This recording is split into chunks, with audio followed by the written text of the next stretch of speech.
All right, 15th time is a charm, hopefully. Hey there, how's it going? This is Tiff with your June messages from the angels.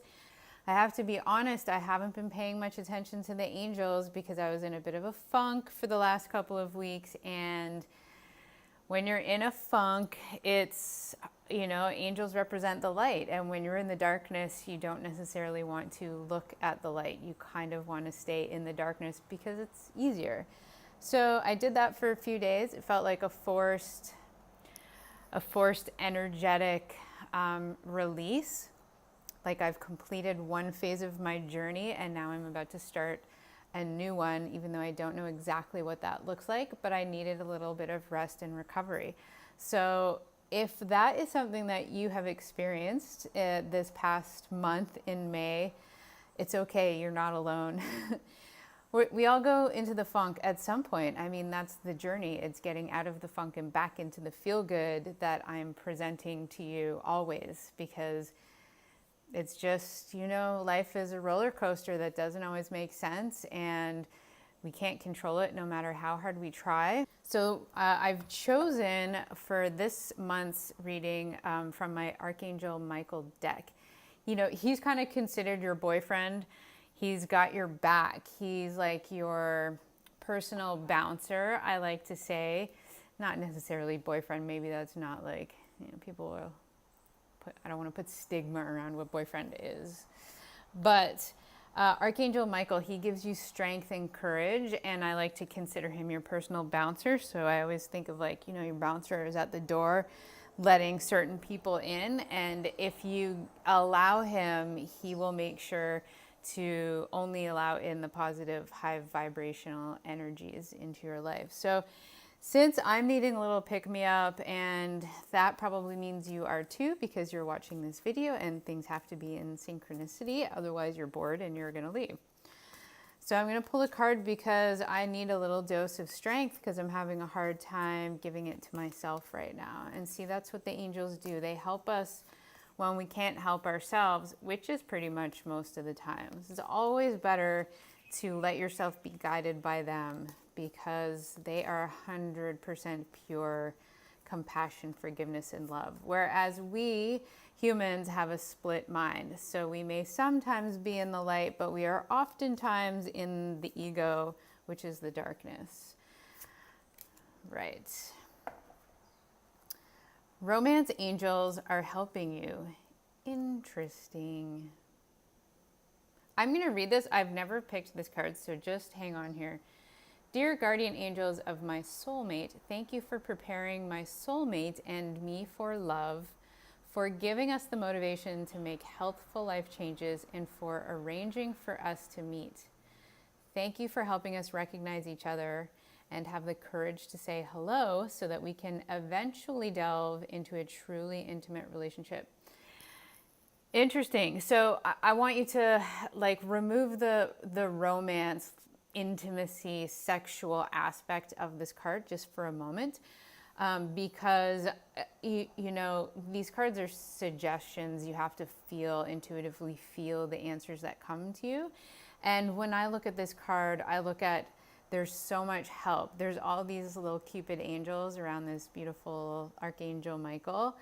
And that tells me, again, like I was just saying, we have to call in the light. And the angels are our romance partners. They are going to gather any kind of love energies that we're willing to receive and bring them towards us. So for instance, it may be a romantic partner. For me, I'm feeling like I need more of a business partner, but that's still romance because it's going to be based on love, how we communicate with one another. Do our values align? There has to be a lot of alignment, and that's love. I see a lot of greenery and playfulness, and that tells me that I've been in a funk. I've been taking things a little bit too seriously in my life. It's almost like I want this so bad. I want to have success financially so badly that it's like this make or break thing, and that I'm a complete failure if I don't succeed within the time frame that I think is relevant. So there's all these beliefs and perspectives I have that are actually pulling me into the darkness. Of course, I have goals and dreams and desires, but we have to give ourselves the opportunity to see things unfold in miraculous ways.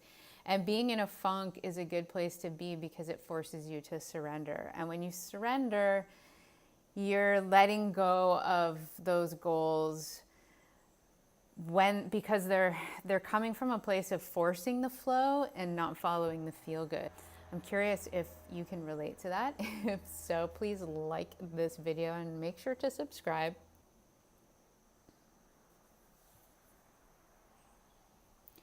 My final thoughts on this card, having paused and looked at it for a few minutes in silence: go out and have a good time and release that grip that you're holding on to so tightly.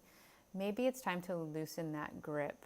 It doesn't mean our dreams are going to fall apart or that we're going to fail. It just means that it's time to take a step back and maybe approach the situation from a different angle. For me, the message I'm getting that I would like to share with you is to see yourself surrounded by love and friendship and laughter and playfulness.